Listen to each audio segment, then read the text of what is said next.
Andiyan diyan palagi yung mga biyaya mo sumusunod sa buhay ng bawat isa, yung kalakasan, yung favor, Panginoon.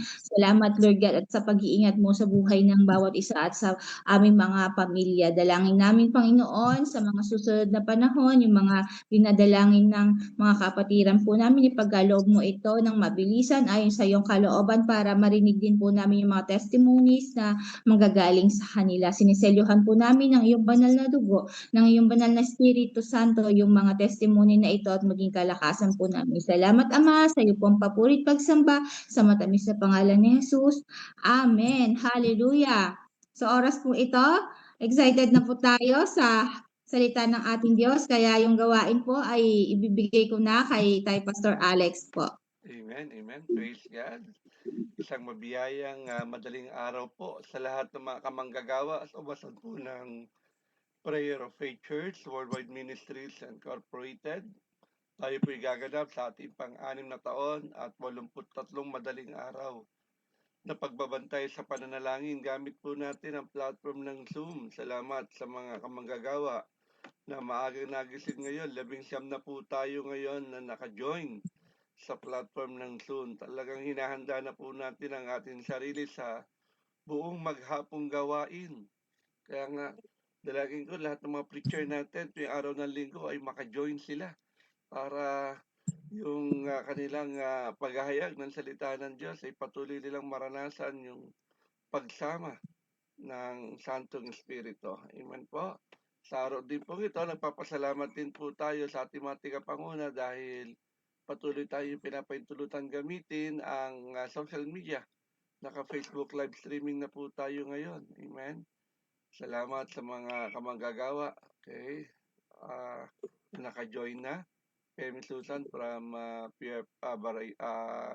Egypt chapter. Kasama na po natin sila sa ating FB live streaming.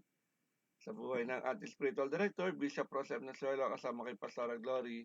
Maraming salamat po sa inyong kapaintulutan na maibahagi natin sa mas marami pa ang salita ng Diyos. At tunay, napakainam, maunawaan ng lahat, hindi lang sa atin dito 19, kundi sa lahat ng tao na makakadaan sa wall natin. Kung may share po natin ito, ay marinig nila yung aral. Dahil ang topic po natin ngayon ay hearing God's Word. At ang tema na sasagutin natin ay how can we hear God's voice and know His will? Paano ba natin marinig ang tinig ng Diyos at masunod natin ang kanyang kalooban? Walang iba pong gagamitin sa umagang ito ay ang ating pastor sa POF Ocean View chapter. Walang iba kundi si Pastor Boyet Gutierrez. Next, your turn. Isa pong mapagpalang araw na inaanyayahan ko na po kayo na ating kunin ang ating mga Bible at buksan po natin sa aklat ng 1 Samuel chapter 3 verse 1 to 10. 1 Samuel chapter 3 verse 1 to 10. Kung nariyan na po kayo, ganito po ang sinasabi. Sa pamamahala ni Eli, si Samuel ay patuloy na naglingkod kay Yahweh ng panahong iyon. Bihira na magpahayag si Yahweh at bihira na rin ang mga pangitaing galing sa kanya. Malabo na noon ang mga mata ni Eli. Minsan natutulog siya sa kanyang silid. Si Samuel ay natutulog naman sa sanktuaryo kung saan naroon din ang kabanantipan. Bakit madaling araw at may sindi pa ang ilawan sa sanktuaryo, matulog ka na ulit. Nagbalik na siya sa kanyang higaan. Subalit tinawag siyang muli ni Yahweh. Samuel, bumangon siya. Lumapit muli kay Eli at nagtanong, tinatawag ko ba ninyo ako? Sinabi ni Eli, hindi kita tinatawag anak. Matulog ka na. Hindi pa kilala noon ni Samuel si Yahweh, sapagkat hindi pa ito nagpahayag sa kanya. Sa ikatlong pagtawag ni Yahweh, muling lumapit si Samuel kay Eli at sinabi, narinig ko pong tinawag ninyo ako. Sa pagkakataong iyon, naunawaan ni Eli na si Yahweh ang tumatawag sa bata. Kaya sinabi niya, mahiga kang muli at kapag narinig mo pang tinawag ka, ganito ang sabihin. Magsalita po kayo, Yahweh, nakikinig po ang inyong lingkod. At muling ang nahiga si Samuel. Si Yahweh ay lumapit kay Samuel at muli itong tinawag. Samuel, Samuel. Sumagot si Samuel.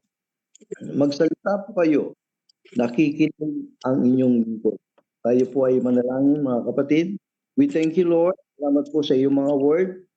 Dalangin namin na kami po ay maging karapat-dapat at patawarin po kami sa mga nagawa namin mga pagkukulang, nagawa namin mga kasalanan. We pray na malinis po ninyo ang aming mga puso at isipan. Hayaan nyo ang inyong banal na espiritu ay mangusap sa bawat isa sa amin na narito.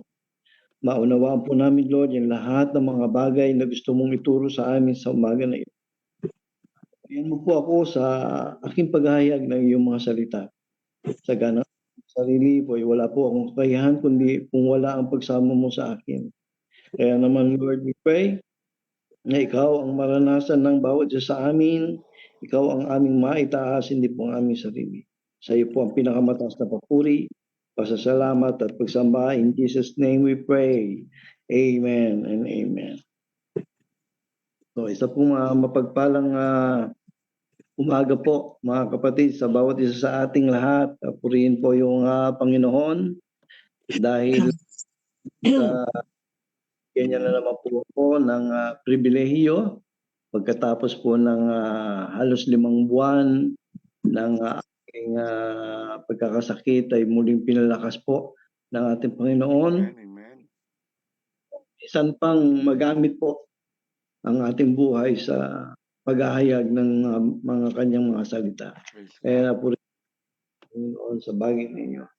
Kaya sa unang oras po ng ating gawain ngayon, tunay po na ilaan natin ang ating mga sarili, ang ating mga puso-isipan, lalo-lalo na po ang ating pandinig, dahil napakahalaga po ng ating pag-uusapan ngayon. At ito po ay may kinalaman at ito po ay may title Hearing God's Word. So sa title pala po kailangan po natin, mga kapatid, ang ating walang ibig sabihin nakatuon lamang tayo ngayon sa ating pag-aaral ngayon, mga kapatid. Ating tema na sasagutin ay kung paano po natin maririnig ang tinig ng ating Panginoon Diyos. Mabuti po ba ang ating Panginoon?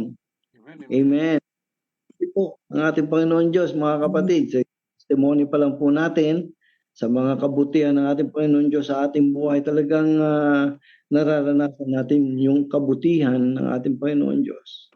Salamat sa Panginoon Diyos, sa kalakasan at sa tulong niya na maiahon din tayo. Salamat at naiahon tayo sa ating mga problema. At sa lahat ng mga pinagdaanan natin, salamat sa Panginoon Diyos dahil kasama natin siya at nararanasan natin siya. Pero nagpasalamat din tayo, mga kapatid, sa ating Panginoon na kahit na may pinagdaraanan tayong mabibigat na problema, salamat sa ating Panginoon Diyos at hindi niya tayo iniwan. Iniwas niya tayo sa lahat sa mas malaki pang mga problema na dumadating sa ating buhay. Dahil po sa wisdom na ibinigay niya sa ating mga kapatid. Salamat po sa ating Panginoon Diyos sa lahat ng mga pinagdaraanan natin. Katulad ng minsan tayo ay pinayayaan na makabayad tayo ng ating mga atraso, ng ating mga utang. At salamat din sa ating Panginoon na hindi na tayo nangutang uli dahil sa wisdom na ibinigay niya sa atin at hindi na tayo nabaon dito. Yan po ay isa lang mga halimbawa ng kabutihan ng ating Panginoon Diyos. At kung ang Diyos po, mga kapatid, ay makakapagsalita lang sa bawat isa sa atin, o maririnig nating lahat ang kanyang boses o tinig, di po ba na mas marami tayong mga bagay na may iwasan na pagkakamali ay tunay na ito po ay maiiwasan natin. Yung pong maintindihan natin kung papausap ang ating Panginoon Diyos sa bawat isa ay napakalaking bagay po para sa atin, para tayo lumago sa ating pananampalataya at makaranas tayo ng katagumpayan sa ating buhay. So kung ano po ang ating naririnig, kung ano po yung ating laging pinakikinggan, ay yun po yun ang madalas nating sinusundan, di po ba? Kaya ang sabi ni Jesus sa John 10:27, "My sheep listen to my voice. I know them and they follow me." Kaya nais natin mga kapatid na ma-distinguish yung boses kung si Lord ba talaga o kagustuhan lang po natin ang mga bagay na ating naririnig. O kalooban ba ito ng Diyos o hindi? Yan po ang ating sasagutin sa tema natin na paano ba natin maririnig ang tinig ng ating Panginoon Diyos. How to hear God's voice. So, bilisan na po natin. Ang point number 1 natin mga kapatid ay makikita natin sa verse 1 to 3. Ang point number 1 natin is check your connection with God. Sa istorya natin kanina mga kapatid, narinig ni Samuel ang tinig ni Yahweh. 3 beses po niyang tinawag si Samuel. Ang tanong, bakit niya narinig? Ang sabi sa scripture, ang kanyang tinulugan ay sa tabernakulo o sanktuaryo na kung saan naroon din ang kaban ng tipan.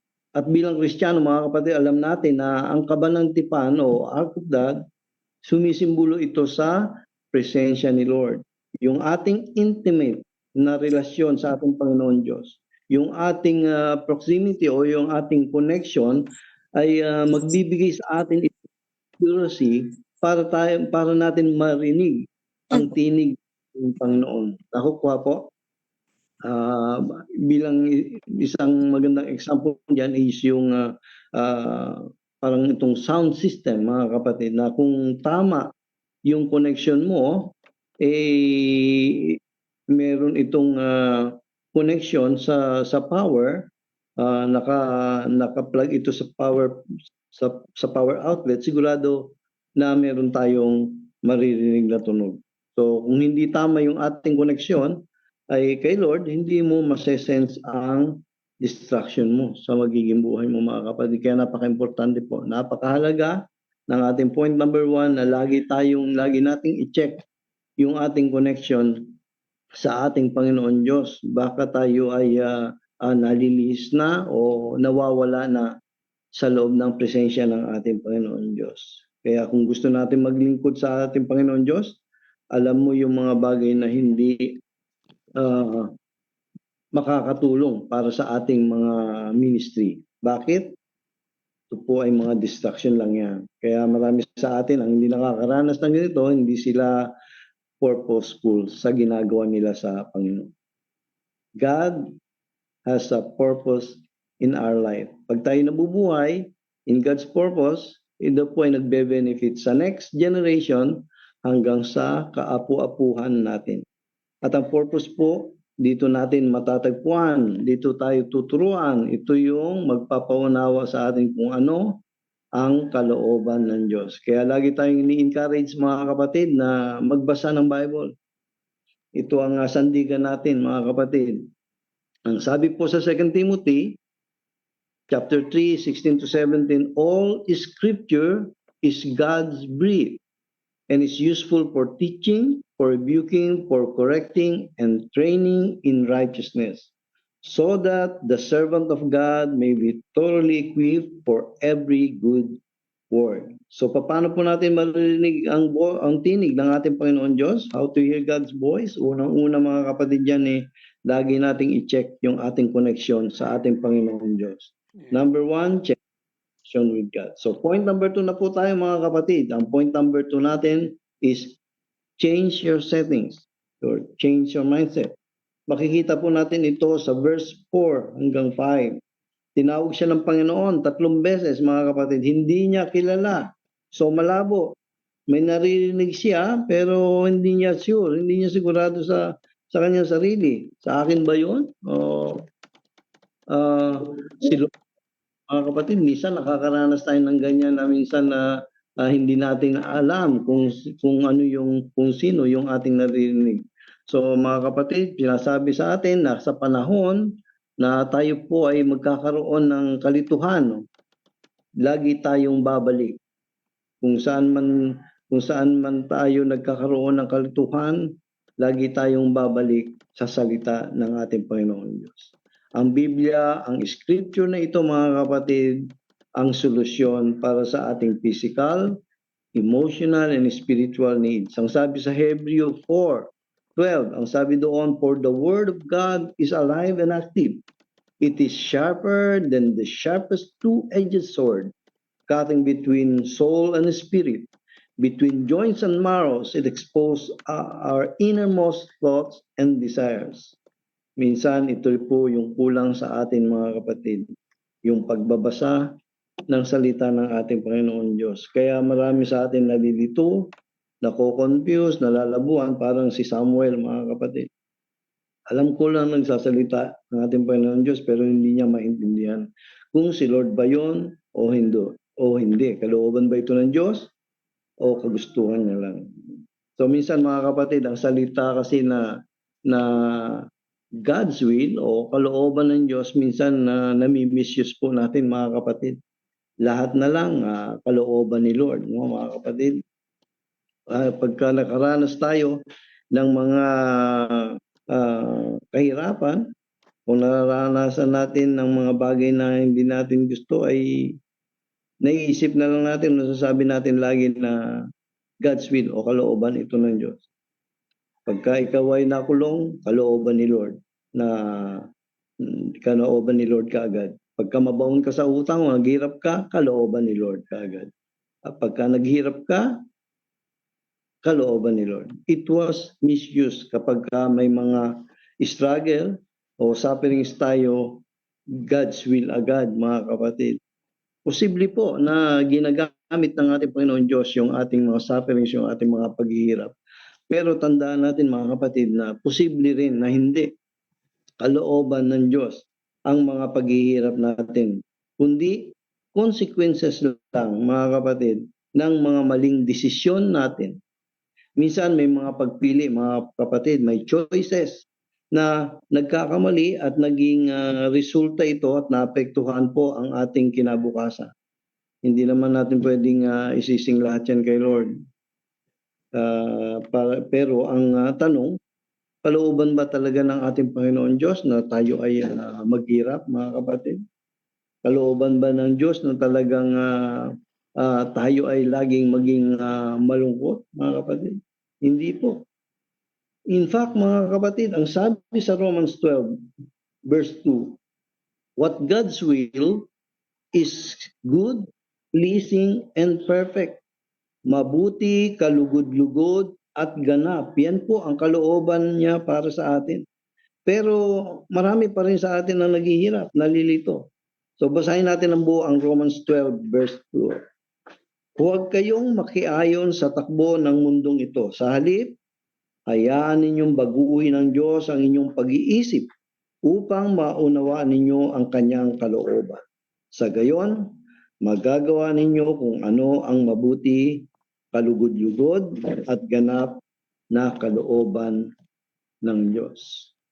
Ibig sabihin mga kapatid, kapag hindi natin binago yung ating pag-iisip, mga kapatid, yung ating mindset, hindi mo matetes o hindi mo madediscern kung ito nga ay kalooban ng Diyos o will of God. Kapag hindi natin binago ang ating pag-iisip, ibig sabihin, nakaayon ka pa sa takbo ng mundong ito. Hindi mo talaga maririnig ang boses ng ating Panginoon Diyos. Lahat tayo nakakaranas ng kahirapan, lalong-lalo na ngayon, sa panahon natin ngayon. Marami rin naman yung nakakaranas ng mga kahirapan, hindi lang dito sa Pilipinas, mga kapatid, kundi marami rin sa ibang bansa. Pero nabago ang mga bansang ito, hindi dahil sa gobyerno. Dahil ito sa Christian revival o sa pagiging Kristiyano nila nang magsimula nilang tinanggap at sumampalataya sila sa ating Panginoon Diyos. They becoming a Christian na bago ang kanilang mga pananaw, ang kanilang buhay, binago nila ang ginagawa nila noong dati. So napaka-importante mga kapatid na maunawaan natin ang mga bagay na ito, malaman natin at ma-discern natin kung ano ang panawagan ng ating Panginoon. Napaka-importante po ito dahil dito po natin malalaman, mga kapatid, kung paano tayo mamumuhay ng naayon po sa ating Panginoon Diyos, mga kapatid. So, ano po uli yung sinabi ng John 10:27, "My sheep listen to my voice, I know them and they follow me." So, paano natin maririnig ang tinig ng ating Panginoon Diyos? Unang-una po mga kapatid is check your connection with God, o alamin natin lagi na ang connection natin sa ating Panginoon Diyos ay nasa tama. Yung pangalawa natin is change your settings, o lagi nating baguhin yung ating pag-iisip. At ang huli, mga kapatid, is check your confirmation. May confirmation po, mga kapatid. Ito po ay mababasa natin sa verse 8 to 10. So, pansinin po natin mga kapatid, 3 times na tinawag si Samuel pero hindi niya alam kung sino ang tumatawag sa kanya. Hindi niya na-realize pero na-realize ng kanyang leader. Pansinin po natin mga kapatid, kung gusto ng Diyos na tawagin ang attention mo, yung pagtawag niya, consistent yan mga kapatid. Paulit-ulit niyang ipapaalala sa iyo.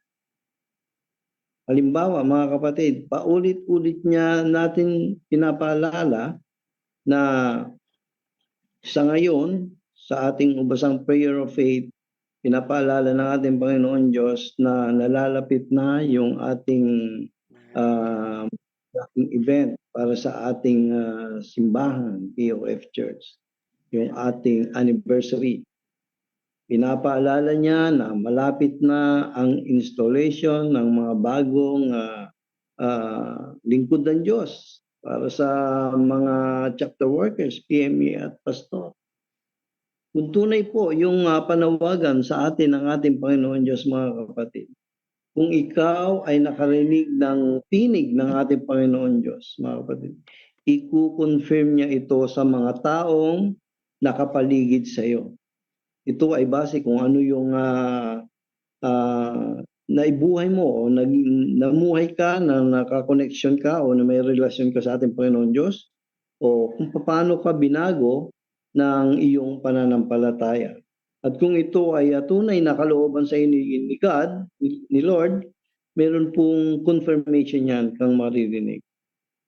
Pero, kung ikaw ay pansarili mo lang o sarili mo lang nakagustuhan, wala ka talagang confirmation dahil wala kang maririnig na recommendation, mga kapatid. Tulad din po yan ng paghahangad ng bawat isa sa atin na maging lingkod ng Diyos o maging isa kang ganap na pastor. Kung ikaw ay may panawagan sa pagiging lingkod ng Diyos o pagiging pastor, tandaan natin mga kapatid, meron itong confirmation. Hindi lang sarili mo. Ito po ay makikita ng iyong mga leader. At kung ito ay makita ng iyong leader na talagang ikaw ay may panawagan na maglingkod bilang pastor, mga kapatid, i-confirm po ito.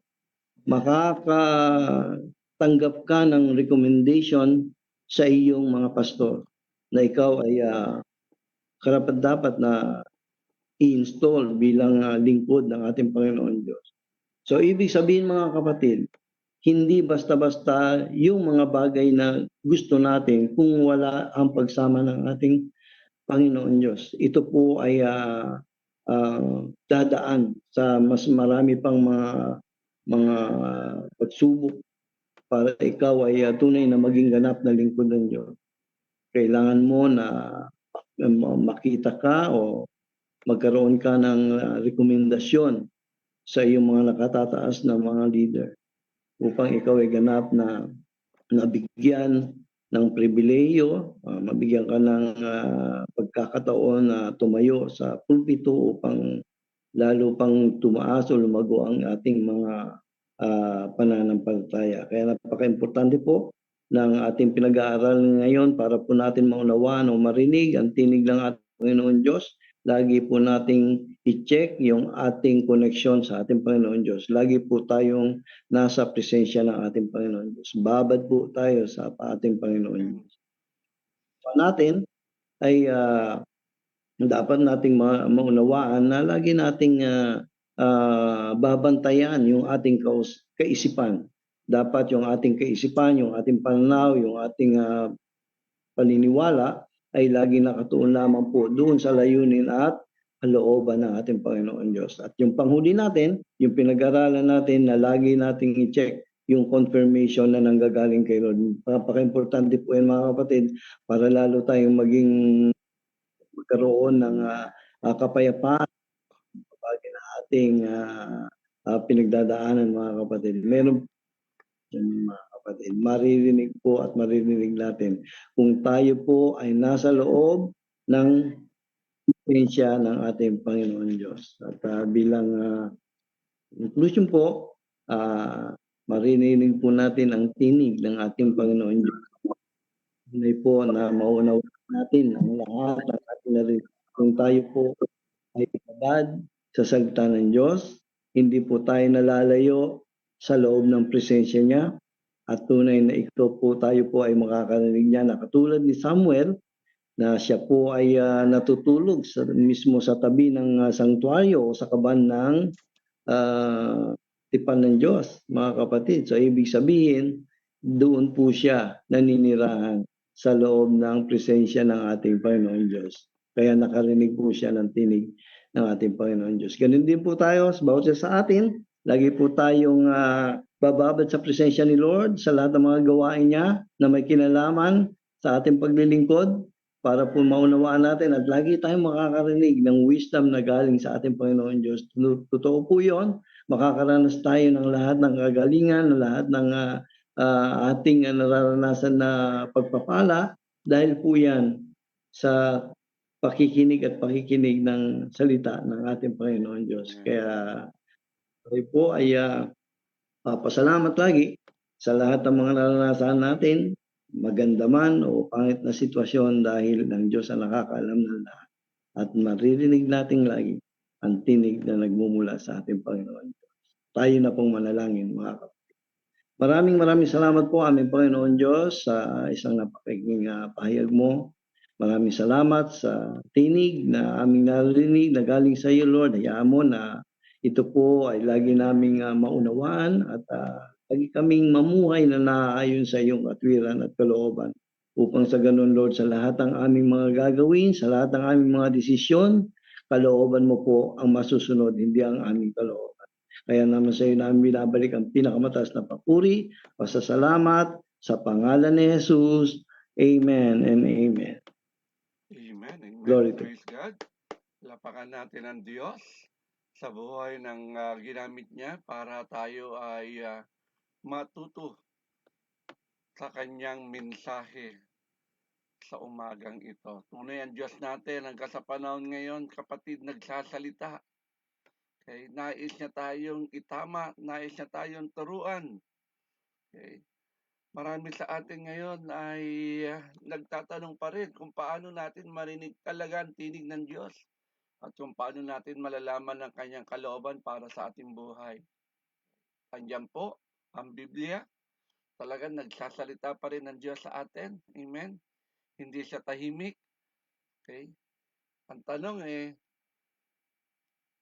handa ba tayong makinig? Yun ang malaking question mark dun eh.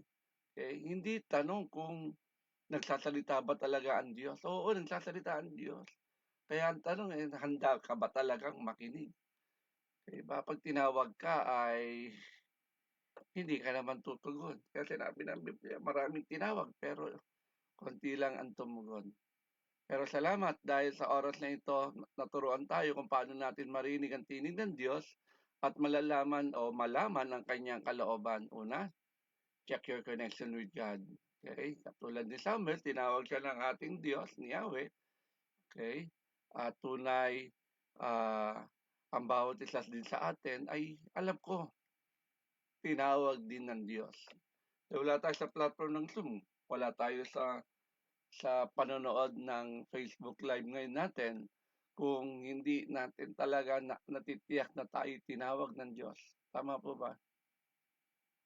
Tandaan natin ito, hindi tayo makakatanggap ng malinaw na mensahe kung mahina yung connection natin sa harapan ng Diyos. Ganun din ang ating spiritual na pamumuhay.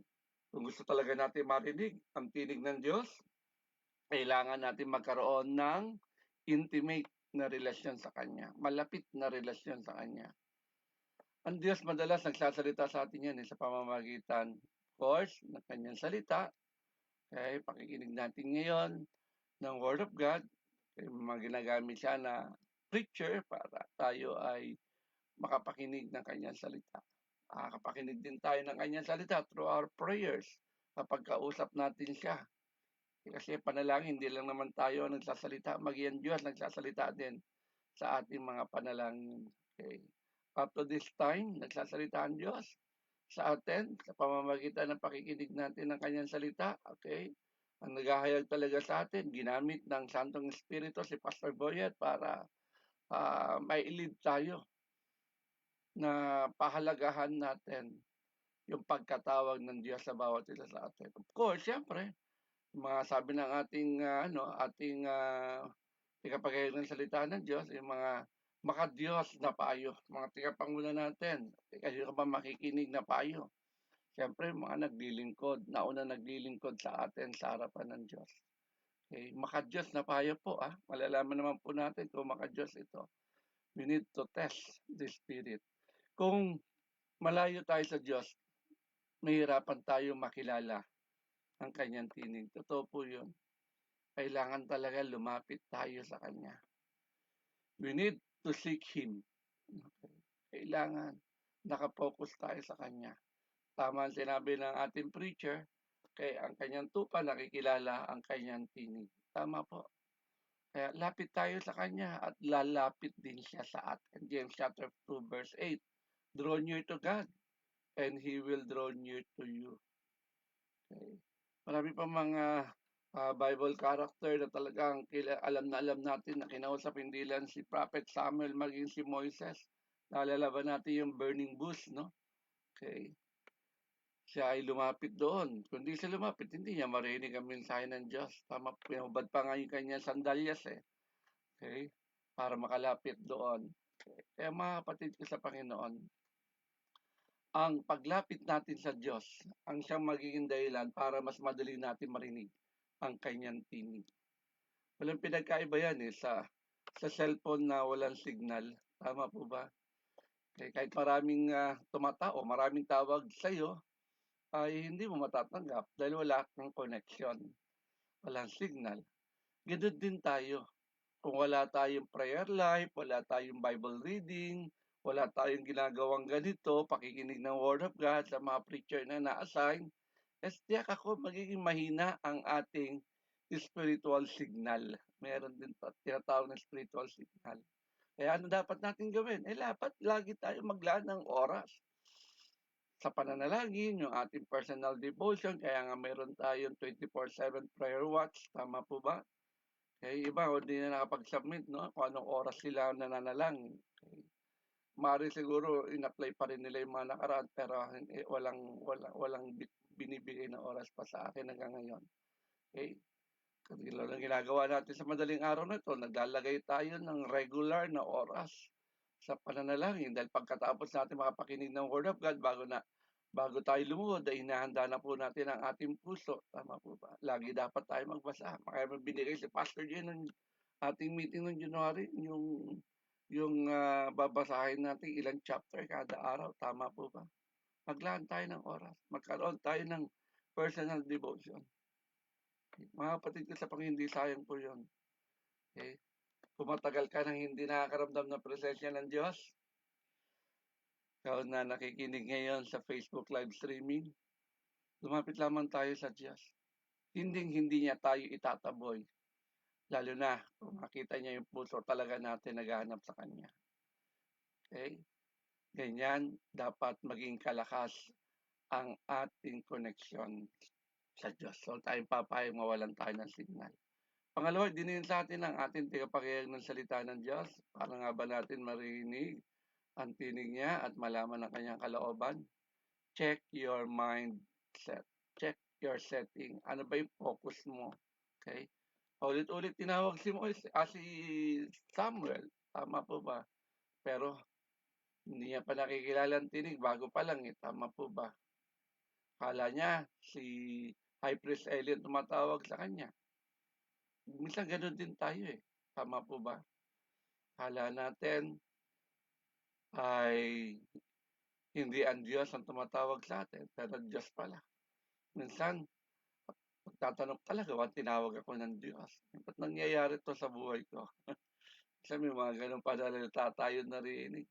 Pero mga kapatid ko sa Panginoon, kapag ang Diyos ang tumawag sa atin, nakatitiyak tayo. Okay? Mapaglalabanan natin anuman distraction ng meron sa mundong ito. Okay? Mas uunahin natin siya kaysa sa maging busy tayo sa maraming bagay. Mas gugustuhin natin makapakinig ng salita ng Diyos kaysa sa makinig sa opinyon ng tao. Tama po ba? At tunay, mga kapatid ko sa Panginoon, mas gugustuhin natin ang kapayapaan ng Diyos kaysa sa problema na inaamba ng sanlibutan ito. Kailangan natin iset ang ating isip upang maging sensitibo tayo sa sasabihin ng Diyos sa atin. Kaya kung sabi sa atin, Romans chapter 12 verse 2, magbago na tayo ng pag-iisip. Be transformed by renewing of your mind. Tama po ba? Kailangan ganapin natin yun. Focus. Okay? Sabi ng preaching ni Pastorates before, set your affection on things above. Huwag lang yung mga bagay na panlupa lang, kundi mga bagay na panlangit. Tama po ba? Kaya lang marami pa rin sa atin, tumutulad pa rin kay Martha, abalang-abala sa maraming bagay. Samantala, si Maria, nakapokus siya sa tama. Ano yon? Saan siya nakanan? Nasa paanan siya ng ating Panginoong Diyos. Anong ginagawa niya doon? Nakikinig. Dapat ganoon din tayo. Kasi kapag mali yung frequency natin, hindi tama yung frequency. Parang radyo yan no? Hindi tayo naka-tune in, sabi nila. Lalo na yung before, yung mga lumang radyo, di ba? Iniikot pang ganon. Kapag hindi ka naka-tune in doon sa tamang frequency, maugong, maingay, tama po ba? Ngayon kasi high-tech na digital na. Pipindutin mo na siya na mag-i-scan at dadaling ka na niya sa tamang frequency. Tama po. Ganun din sa buhay pananampalataya natin. Okay?